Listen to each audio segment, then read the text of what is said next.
বিজয়কে টেক্কা দিয়ে দিনে দিনে এগিয়ে গেছে অভ্র। বিজয়ের দখলদারি ভেঙে অভ্র কিবোর্ড যেন লিখেছে নিজের বিপ্লবী যাত্রার গল্প। বিজয়ের প্রতিষ্ঠাতা ছিলেন মোস্তফা জব্বার, যিনি আওয়ামী লীগ সরকারের আমলে টেকনোক্র্যাট মন্ত্রী ছিলেন। তাই অতীতে মোস্তফা জব্বারের রোষানলে পড়তে হয় অভ্র কিবোর্ডকে। তবে থামানো যায়নি অভ্রকে। বিজয়কে উপেক্ষা করে এই কিবোর্ডে ঝড় তুলেছেন অজস্র তরুণ তরুণী, যুবক কিংবা বৃদ্ধ।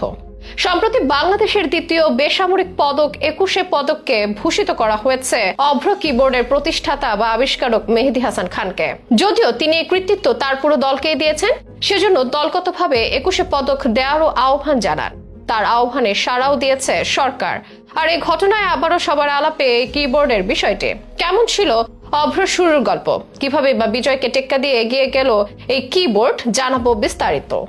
ইন্টারনেট দুনিয়ায় প্রবেশের শুরুর দিকে ওয়েবে বাংলা লেখা বা বাংলায় কোনো ওয়েবসাইট তৈরি করা খুব কষ্টসাধ্য ব্যাপার ছিল। একমাত্র বিজয় কিবোর্ডের মাধ্যমে কাজ চলত বাংলা লেখা, তবে তাতেই সীমাবদ্ধতা ছিল। এরপর বিজয়ের পাশাপাশি অভ্র নামে একটি সফটওয়্যার ব্যবহার শুরু হলো, যা বাংলা লেখার অভিজ্ঞতাকে পাল্টে দিল অনেকের জন্য। তখন বিজয় ও অভ্র এই দুইটি প্রতিদ্বন্দ্বী হয়ে উঠল। তবে অভ্রই ক্রমশ এগিয়ে গেল, কারণ অভ্রর মাধ্যমে কম্পিউটার, ল্যাপটপ কিংবা স্মার্টফোনে সহজে বাংলা লেখা যায়। সফটওয়্যারটি দিয়ে ইংরেজি অক্ষরে টাইপ করলেও তা বাংলায় রূপ নেয়। আর এই অভ্রর আবিষ্কারক মেহেদী হাসান খান। সম্প্রতি 21 পদকের জন্য মনোনীত হন তিনি। যদিও মেহেদী একাই এই পুরস্কার নিতে অস্বীকৃতি জানালে তাকে আবিষ্কারে সহায়তা করা তার 3 বন্ধুকেও পুরস্কারের জন্য মনোনীত করা হয়। অনেকের হয়তো জানা নেই, অভ্র আবিষ্কারক দলকে এই পর্যন্ত আসতে অনেক কাঠখড় পোড়াতে হয়েছে। মূলত বিজয়ের আবিষ্কারক ছিলেন মোস্তফা জব্বার, যিনি আওয়ামী লীগের নামী এক মন্ত্রী ছিলেন। তার কারণে অভ্র কিবোর্ডের পথ চলা শুরুর পর থেকে বিভিন্ন সময় নানা প্রতিকূলতার মুখোমুখি হতে হয়। এমনকি আওয়ামী লীগের শাসনামলে মামলা ও হুমকির মুখোমুখি হতে হয়েছিল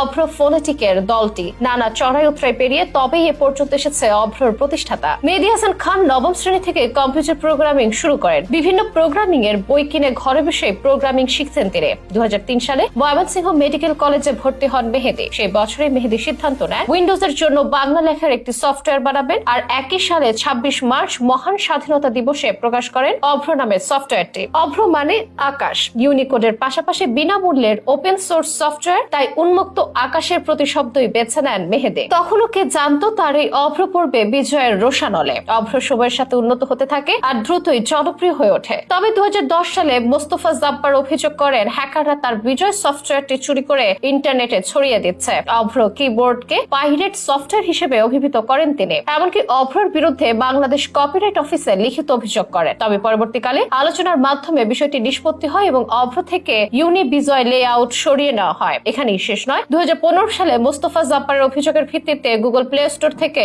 অভ্র ভিত্তিক রিদমিক কিবোর্ড সরিয়ে ফেলা হয়। যদিও পরবর্তীকালে নতুন লেআউট দিয়ে রিদমিক কিবোর্ড আবারও প্লে স্টোরে আসে। মোস্তফা জব্বার আওয়ামী লীগের শাসনামলে আরো নানাভাবে অভ্রকে দাবিয়ে রাখার চেষ্টা করেন বলে শোনা যায়। যেমন স্থানীয়ভাবে উৎপাদিত এবং আমদানি করা সব ধরনের স্মার্টফোন বিজয় বাংলা কিবোর্ড সংযুক্ত করতে 2023 সালে নির্দেশ দেয় বিটিআরসি। তবে অভ্রর বিরুদ্ধে কোনো ষড়যন্ত্রই যেন টেকেনি। নানা প্রতিকূলতার সামলে অজস্র মানুষের কাছে প্রিয় হয়ে উঠেছে অভ্র। বাংলা লেখার ক্ষেত্রে বিনামূল্যের এই সফটওয়্যারটি ভরসা অনেকের। আর এখন তারা পেয়েছে 21 পদক।